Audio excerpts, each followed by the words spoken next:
Sorry, I'm trying to get this all set up. Hey, it's Catherine. How's it going? I got my coffee this morning, and I thought it might be good to just sit and chat and say hey and talk about the question that I remember asking myself into my grief journey. Will I ever be happy again?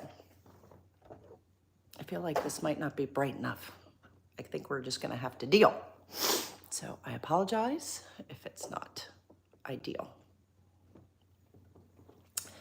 So it's Sunday morning, and yeah, I remember early on in my grief process, I didn't know that happiness was even a thing. Being able to ever be happy again, I didn't know that that was a possibility for me. It took me a while. But once I realized that it was possible, I still wasn't ready. I still wasn't ready to figure out if I could be happy again, or then how to be happy again. You know, so many of my courses that I do with folks, right? The people come to me and that's the question that they ask. Will I ever be happy again? Will I ever move past this grief? Will I ever stop feeling the amount of pain that I'm feeling? And I think it's a good question. And I think that the world doesn't really give us enough space to realize that, yes, you can be happy again, that you can process your grief, you can heal your grief, you can be changed by your grief, and then decide what's next for you. And it doesn't happen overnight, it doesn't happen in a year. Sometimes it takes a couple of years just to gain your footing. What I do in my courses is really try to help all of my clients get to a place where they're okay more quickly. I make it less lonely, less painful. That's what we do. But I think that the focus is, how do we first get through our grief, understand it, the magnitude of it, and then once you've done that and you kind of get to a place where, like, it's at least somewhat manageable on a day in and day out basis, then you say, how do I keep on living? And what does that look like? So tell me, drop a comment below. Tell me who you lost. Tell me when you lost them, right? Who are you missing? Who are you wondering if you're ever going to be okay without? And let me know. I'm going to take a sip of my coffee. So thank you to those of you who are here hanging out with me on a Sunday morning before I go to Mass. You all know that I go to Mass. I take my mom, I take my boy, and we go to church. And we say thank you for the things that we do have. So much about loss is just that. It's about the loss, and we hyper focus sometimes on everything that we've lost, and sometimes we miss what we have.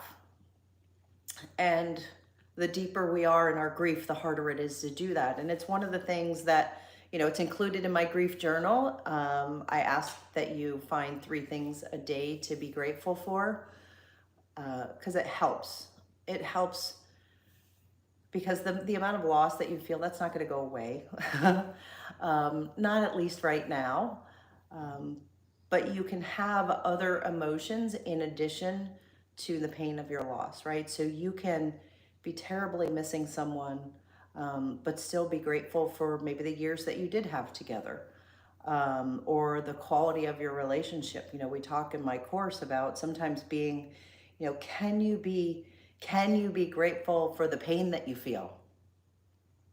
Because the pain is directly related to how much you love the person. And so can you feel grateful that you get to miss them the way you do? Can you be grateful for everything that you're learning?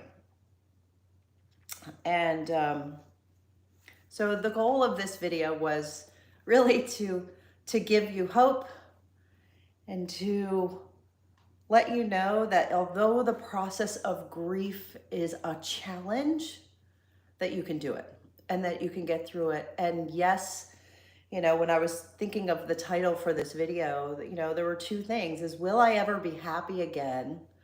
I think that we feel at the beginning of our grief, and honestly throughout our grief, right? Just asking ourselves this question: will I ever be happy again? But then there's also this time during our grief process, during our grief journey, when we say, is it okay to be happy?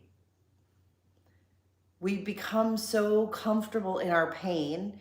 We become so comfortable and so familiar with the pain and the suffering and the loss and the void and all the things that we talk about on a lot of my videos here, that when we do when the clouds start to lift a little bit, when you get to spend time with your family a little more, when you start to feel a little lighter yourself because maybe you've learned how to take care of yourself, and you have moments where you can feel the pain lift and it's not quite so intense. And can you be happy in those moments? And will you allow yourself to be happy? And I think it's an interesting question to think about today.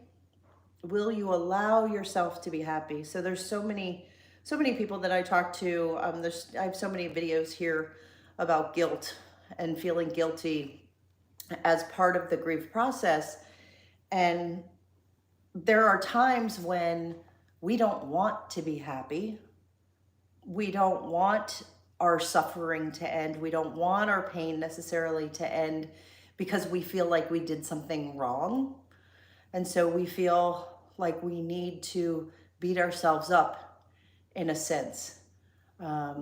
That we're not allowed to move forward, that we're not allowed to find any type of joy or happiness in our life, that somehow by us keeping on living, right, like this channel, keep on living, that somehow by doing that, we're betraying them.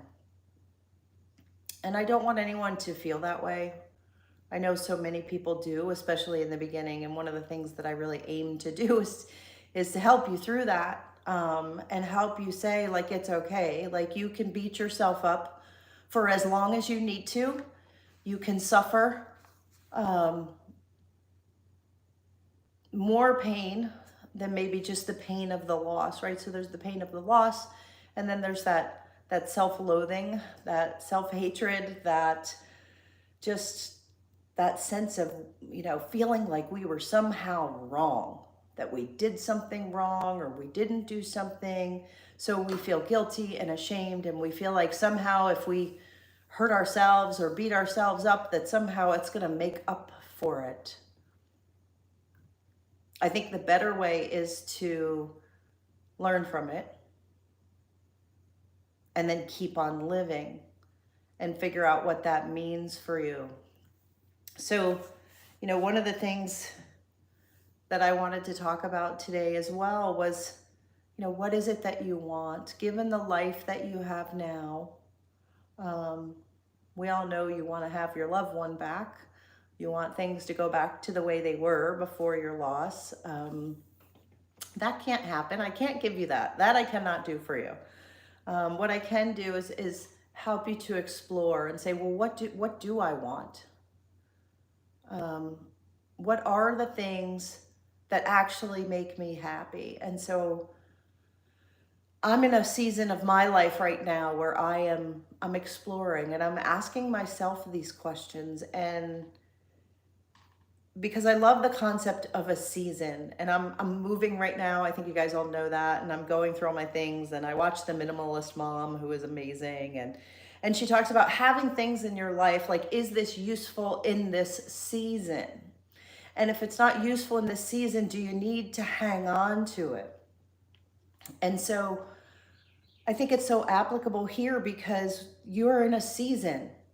This is a different season for you, which is part of the reason why it makes it's so uncomfortable. And it's why, grief makes us feel lost and alone and because everything is turned upside down. And so this is a season, and there's another season coming as you continue to heal, as you continue to work through and process your grief. And so being able to say, what is it that you want for you and your life? Because again, your grief is about your life in this season. You guys all know, I hope by now, about the mantras that I've put together, the 10 mantras to help you on your grief journey. And mantra 5 is that the hardest moments of grief are temporary. The hardest season of grief is a temporary season. And I want to remind you guys of that, and I want you to be able to tell yourself that as a mantra that you say in your own head. I'm having a hard day today, but the hardest moments that I'm going through right now are temporary. And so there's seasons of grief.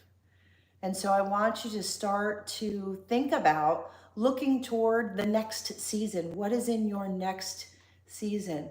What are the things that you want? Given everything that you've been through, what are the things that are most important, maybe that you want to add into your life, right? So there's things that you want to add into your life, and there may be things that you want to remove from your life.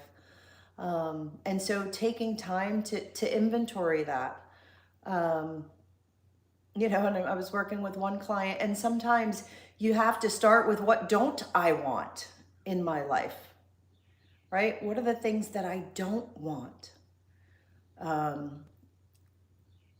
You know, through my loss of my dad, right? There's some things that I don't want, like my tolerance for, I don't know how to call it other than like petty bullshit and people who are nasty to other people just because, you know, somebody did something to them, and so they're just angry all of the time.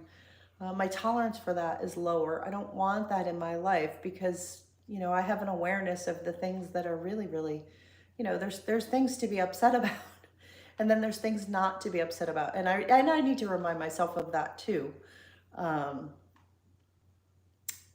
Because I'm dealing with banks right now too, and lending and all of that, and it is infuriating. And so I need to remind myself, hey, like, it's going to be okay. But there's stuff that we have to go through. And so being able to say, I don't want to hyper focus on this because this is not good for me. This does not bring me joy. This brings me down, right? And I'm doing the best I can to lift myself up and keep myself positive through my grief and through my grief journey. That I don't have time or tolerance or patience for pettiness, for maybe people who don't understand, for people who are mean to other people. And so I want to ask you, and maybe drop some comments in here, you know, what are the things that you do want, right? I've come to an awareness that I want to have more friends. I moved to Virginia and I don't have a lot of friends here, just girlfriends to go and hang out with, right? I realize the majority of the people that I hang out with are my friends online. And as much as I love that, it's not always the same. And so we were out last night and I made a new friend. And it was really much simpler than I thought. You know, she was brave enough to come to the event that we were at by herself. And I think that's so great. Hang on. I'm reading your comment. Yes. So we'll talk about that in a second. And, you know, but so she was brave enough to go out by herself because she just happened to be in Virginia Beach for her work, and she came out. And so I invited her into our group because no one should feel alone like that. And you know, and I ended up making a really nice friend. And so that's something that I want. And sometimes it takes a little courage to speak to people and to do new things. Yeah. And I have so many of you here. Thank you for your comment about losing your wife. Wanting to be closer to family, kids, grandkids, right? And I believe that you lost your wife and you have a couple of little kids, if you're the person I'm thinking. And so it's like, well, I'm going to focus on them, right? That could be something that you want. I want to focus on me because I need my health, my strength, my mental health to be good, because that flows down to, in my case, my son, and with you, maybe your children, or your grandchildren, right? Spending time connected off of our devices, even though this is, this is what I do, right? Is to get you to come to your device. But I think there's also time to put down your device and spend time with people in person. I think it's important to be able to get outdoors and get like the air and get away from our computers and just be in nature, whether you're walking, hiking, riding a bike, looking at the ocean, it doesn't matter, but just being outside and being present in the moment. It's still so, I have to remind myself every day to like just be a little bit present in the moment. It's one of the reasons why I wanted to come and sit with you here today, right? So that we can just spend a few minutes today together in our grief and be reminded that we're not alone, that there are other people who are going through loss too and who understand the magnitude of your loss. And it might not be exactly the same, and we can get super caught up on like, well, you don't understand, like my loss is more intense than, we don't compare loss because you can't.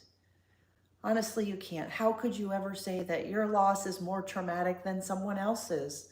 I certainly would never say that. So it's not a comparison. But yeah, so tell me what you're feeling. Tell me what's going on with you.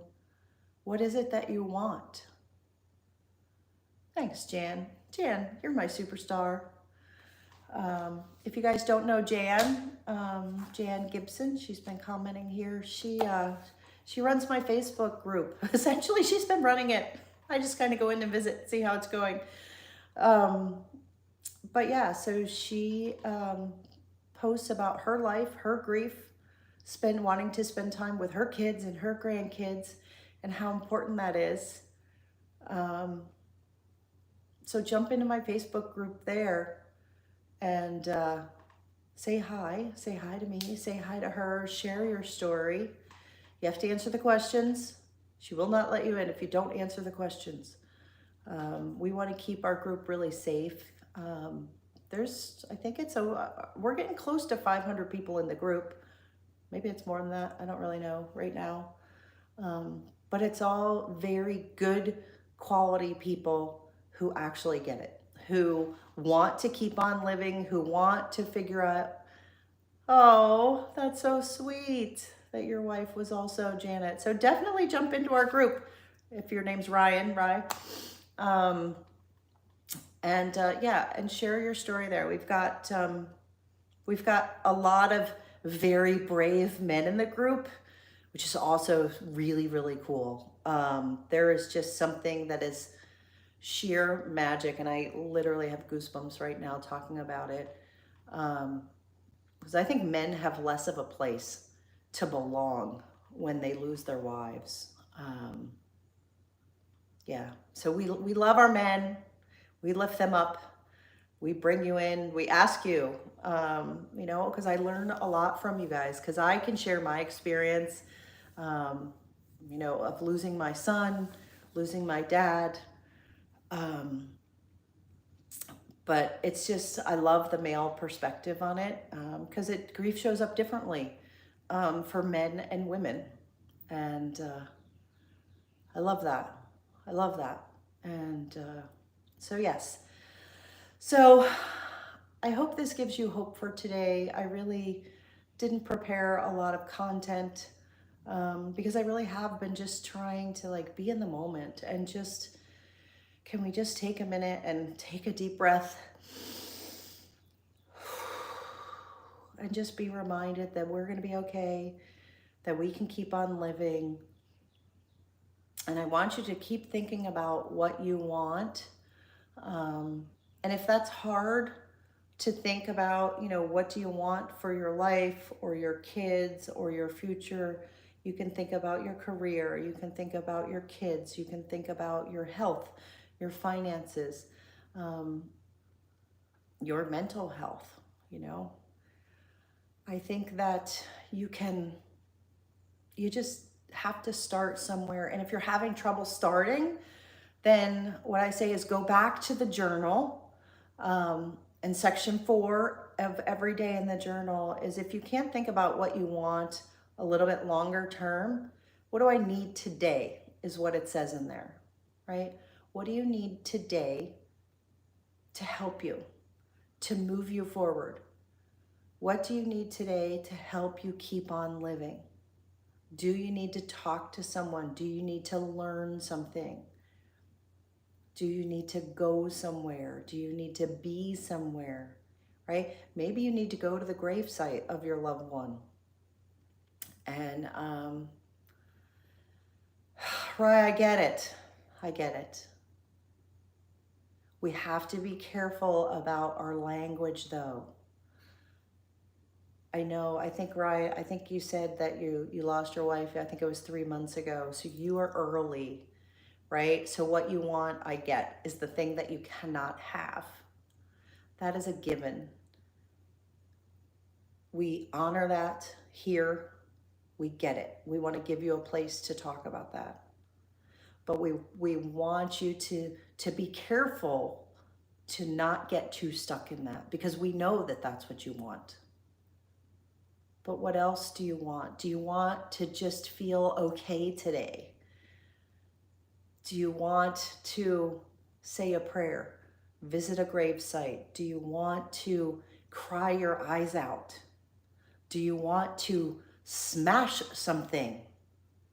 Right? Depends where you are in your grief journey, right? We could be in our season of depression where things are just so sad. And so maybe you just need a minute of respite. And so that's when I say, go to a sitcom on TV. Find something that can bring you a little bit of joy and make things a little bit lighter during this really hard time. Right? If you're angry, find something to beat the crap out of that isn't someone else's face. Something that's not going to hurt someone. Like, your anger is justified when you have anger. It's part of the grief process. But reach out. You can also send me an email at griefinspired@gmail.com. I do my best to reply to everyone as quickly as I can. This is a busy season in my life right now. We have the next grief course is coming up. I think I said October 7th. And so we are here for you. Look, Jan's already telling you to join our group. Reach out, come and be with us. Share with us and what's going on. Yeah, you don't want to do it alone for sure. Have a cup of coffee. Go into our group on Facebook. It's called Grief Inspired. Keep on living. Join us there and just read some of the posts, and you will see the quality of people. You will see that those of us who are part of this group and part of the Grief Inspired community have massive hearts that sometimes get stomped on, that when we lose the people that we love, it's harder for us. And it's overwhelming. But it's because of who we are. We're also people who want to understand our grief, who are willing to do the work to understand what this grief thing is and how it affects us. We're brave, and so we lean into it. And we say, I don't know how I'm going to do this. I don't know how I'm going to get through it, but I'm going to figure it out, and that I am going to keep on living, and I'm going to figure out how to do that. And so what we do here is help you with that. So thank you so much for being here today. I have to go. It's almost time to get in the car. And I'm so glad. I can't wait to meet all of you. Reach out to me, griefinspired@gmail.com. Ask about the course if you want more course information, and I'd love to hang out with you in my course. So let's do this thing. Have a great day today. Remember that you're not alone, and we're doing this together. Bye for now.